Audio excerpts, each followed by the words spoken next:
Hi guys, welcome back to the channel. I'm Office Bloke Daz. Lost Bloke Aidan. I'm Gaynor. Alright, don't forget to like and subscribe as well, please, if you don't mind. It does help us grow, Yes. and we do appreciate it, even more so if it's you. Yep. Yeah. Why McDonald's is better in Europe? I like McDonald's, can't lie. I've never had McDonald's in the US or anything though, so... Oh, you haven't? No. Well, I've not been to the US since I was 4, so... I think it was there, what was it, 4? No, I must have been older than that, 5. It was 4. 4. Oh, maybe, oh okay. Yeah, we left Texas when he was 4. Yeah, you wouldn't eat McDonald's then. Exactly. But I can't, to be honest, I can't. McDonald's is one of them brands that just tastes the same wherever you go. Wherever you go in the Yeah. world. And that's the good thing about it. It's very consistent Yeah. wherever you go in the world. So you could be in somewhere and you think, I'm not really fancying the local delicacy. See a McDonald's, boom, same. Yeah. You know what you're getting. You have different things on the menu though in different countries, don't you? You do. You always have the Big Mac, cheeseburger, Yeah. and all things like that. So wherever you go, if you're thinking, just fancy a Big Mac, and you're in South Korea, boom, Big Mac right there. Yeah. You can get it. So let's see why McDonald's is better in Europe. On November 19, 2022, Juan Baus tweeted this picture. Absolutely loving the design of this reusable packaging that's being introduced at McDonald's France.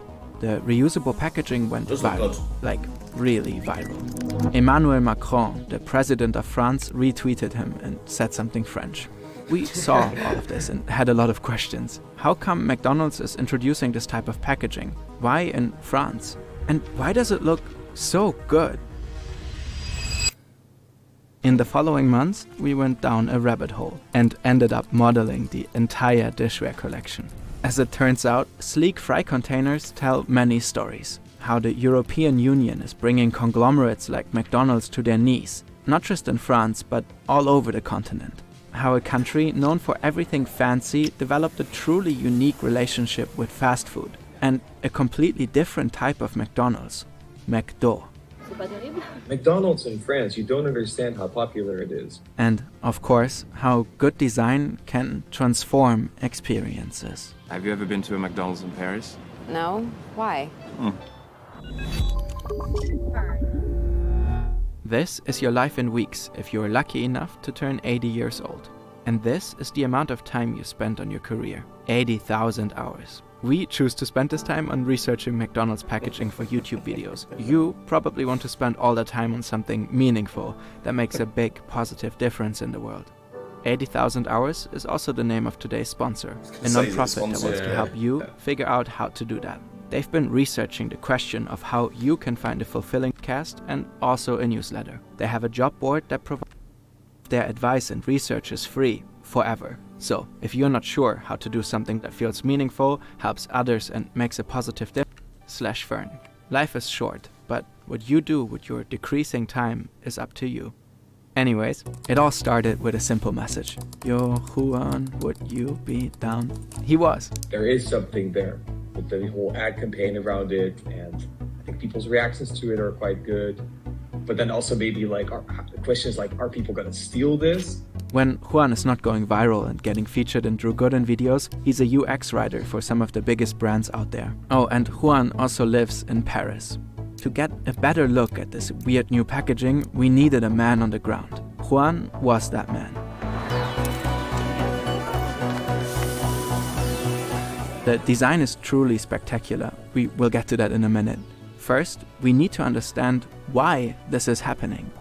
As we reviewed Juan's footage and dug deeper, we realized that it's not just the packaging that makes French Mac. What are those? They look like sweet potato fries. Yeah, but a bit overcooked if you ask me. Some Like beetroot. Salad. Might be beetroot. What? That might be beetroot fries. But what does it sound like? Dip?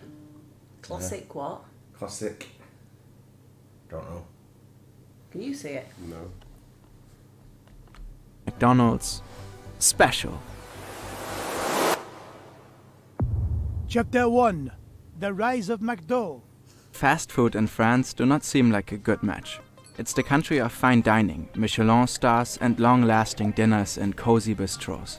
When McDonald's came to the country in 1997, the French were skeptical. 70, 80 top chefs in the country took out a newspaper ad in the country's biggest newspaper saying that they thought it was preposterous that McDonald's was coming to France. And they were like, this is absolutely ridiculous. We need to stop this fast food thing. But they could not help but indulge, like everybody else on the planet. Ici, c'est plus complet, c'est plus sympa. Nonetheless, the company remained controversial for decades. In 1992, it launched a poster campaign showing the French chef and absolute superstar Paul Bocuse secretly dreaming about a Big Mac while examining a pile of plump chickens. The chef sued right away for $2.7 million. When I found out these were real Big Mac advertisements, I immediately contacted my lawyers and instructed them to seek damages. How can I be seen promoting this tasteless, boneless food in which everything is soft? His lawyer added the ad would be an intolerable insult to the Pope of world cuisine. 7 years later, it got much worse for the fast food chain. At the time, the World Trade Organization and the US were trying to force Europe to accept imports of hormone-induced beef. Europe resisted, and the US in turn imposed heavy duties on certain luxury products as a retaliatory measure. One of the items targeted was Roquefort cheese, from France. French sheep farmers were angry, and they found a symbol of American global capitalism and trade doctrine like no other: McDonald's. So a French horde went and utterly wrecked a restaurant of the chain, which was currently under construction in the small French city Millau. The horde was led by the activist and sheep farmer José Bové, the Frenchest-looking man of all time. I mean, what even is this pipe? The McDonald's incident made Bové a national hero and leader of the French anti-globalization. Sounds German, the guy who's reading it, doesn't Yeah, he does. Yeah. But he's a great sense of humour. It's funny. Germans are, though. Yeah. Movement. He published a best-selling book 2 years later, and in 2007 he ran for president. Later he went into European politics, all on the back of really hating McDonald's. José Bové rose to global fame 15 years ago after he demolished a half-built McDonald's. However, despite Bové's crusade, McDonald's could not be slayed. Off the bat, it had a competitive advantage over brasseries, bistros, and cafés. The restaurants were designated as takeout joints. This meant the value-add tax was just 5.5% versus the 19.6% at gastronomic restaurants. The food was cheap and the French economy was bad, like always. Another factor played a much bigger role though. McDonald's always has been good at inserting itself into the local culture of the country it operates in. But nowhere has it succeeded on such a scale as in France. The company realized that French customers were drastically different from American ones. Americans visited McDonald's more often, at any time of the day, frequently alone, opting for takeout 70% of the time. In contrast, the French came in groups, spent more money per visit, and significantly more time in the restaurants. 70% of them dropped in during regular lunch and dinner hours. French McDonald's was not treated like a takeout place by customers, but like any other bistro. As NPR puts it, sitting down to a meal is a cornerstone of French culture. So the chain adapted. In the US, its restaurants are designed to attract people from afar, the golden M glooming high, calling you to that sweet, sweet drive-in in a car. The interior is often a little uncomfortable, intended to minimize customer visiting time and maximize purchasing turnover. In France, the restaurants are often sleek. Is that actually true? Yeah, I went to I got a tour of an airport before it opened, and when I went into the arrivals hall, the ceiling was real low. And I went, well, ceiling's a bit low in here. I said, what's the reason behind it? He went, it's like a claustrophobic feel. So they made the ceiling low and things like that, so you get out quicker, so you keep moving. Yeah. So you want people hanging around the arrivals hall, they want them out because more people are coming. So they want it quick out. Yeah, that's quite make the inside underwhelming, so you don't really fancy sitting in and eating. But the thing is, in McDonald's in Wythenshawe, you can charge your phone while you're eating. Yeah. They have like a little circle. They have like little iPads for kids as well. Yeah, they do, yeah. So that's just going to make you stay longer, isn't it? That restaurant we went in yesterday, it was so uncomfortable. Now they've mentioned it, I'm thinking, I wonder if they've got the same technique. You know, the Spanish restaurant we went in yesterday for lunch. Yeah. Yeah, when I was sat there, I was like, couldn't get comfy on the chair. And I was like looking at the chair going, what even is this? It's like a school chair. Yeah. And then I realised that's probably what it is. They probably want quick turnover. Yeah. Yeah. But tapas food, you're supposed to sit and enjoy it for a long time. Yeah. Yeah. They didn't rush us. No. But yeah, but I get that. That's a good idea, really. Yeah. Modern and comfortable. You can find relatively cozy corners designated specifically for larger groups of people. Sometimes there's even table service. On the outside, the golden M is often subdued on the facade.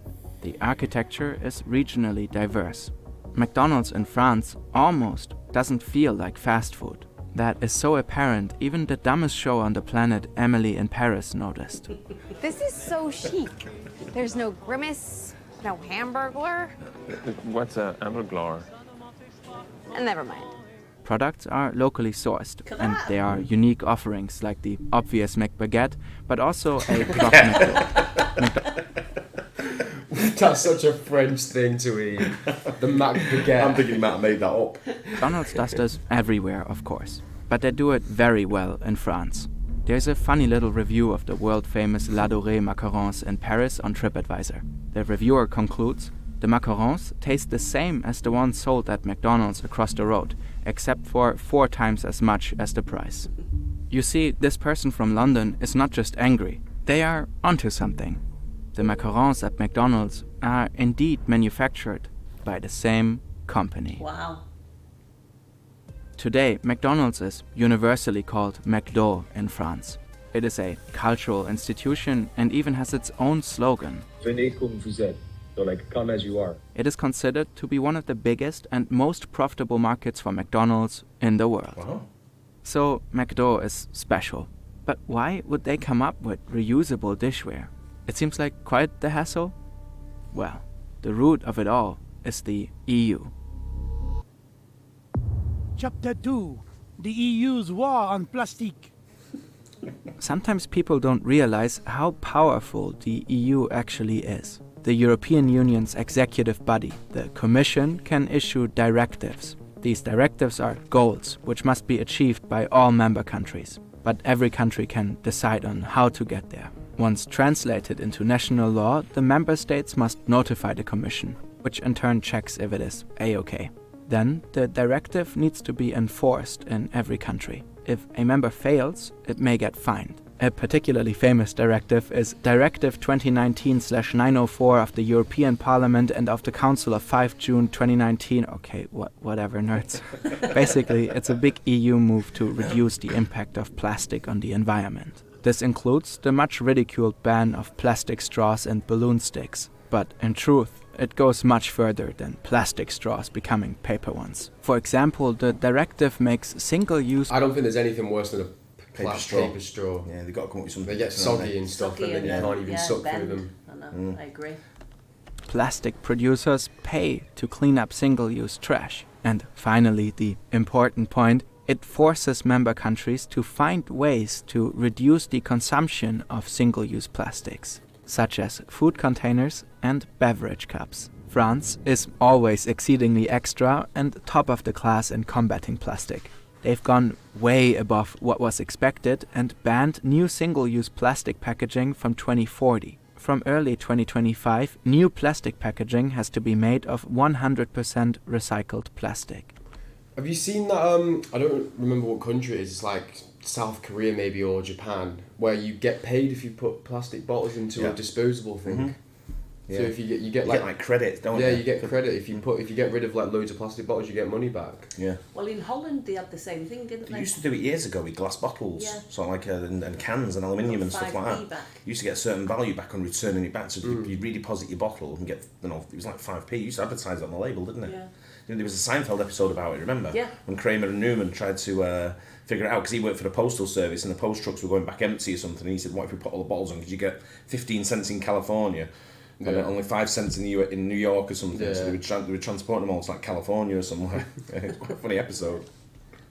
And since the beginning of 2023, single-use packaging is banned from French fast food restaurants. Which brings us to this.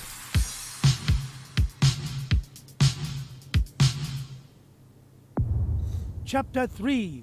Le dessin est incroyable. When we first chatted with Juan, he shared our initial fascination with the French McDonald's reusable packaging. If you look at the fries basket, like it looks sort of, you can immediately tell what it is, like a McDonald's fries basket.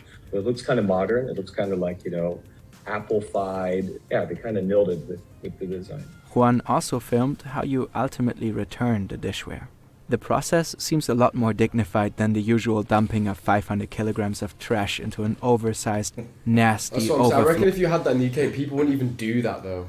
Like, do you reckon people would like take their trays back to the thing and then empty their food and then put on top of that? I don't know. I do. Depends which McDonald's you went in. It'd be very different. A lot of from people shop just to leave it shop. on the table and wait for someone to do it. But that's probably the best way. Just employ someone to clean up. Just everyone leave it on the table, get someone to clean up, and let someone else do it. Yeah. And then that'd be done properly, rather than just sort of say dispose of everything over there. People just steal it. For what? You know, people are lie. They just steal everything. People steal something for nothing. Yeah, they think it's I don't know. You go in someone's house and you got like 30 McDonald's cubs, plastic ones. Weird. Blowing eat it all bin. We went on to model the dishware based on his footage and promotional material. Because why not? It's undeniably French. The design studio behind it is called Ilium. They picked a plastic called Trident for the various containers, which is similar to glass and ceramic in its hardness and transparency, and preserves the organoleptic qualities of the food. Vents, graining, striations have all been designed to address their functions in the best possible way. Greasy hands, neat, great grip. The development of this technology took over 2 years. Unsurprisingly, it gets stolen a lot.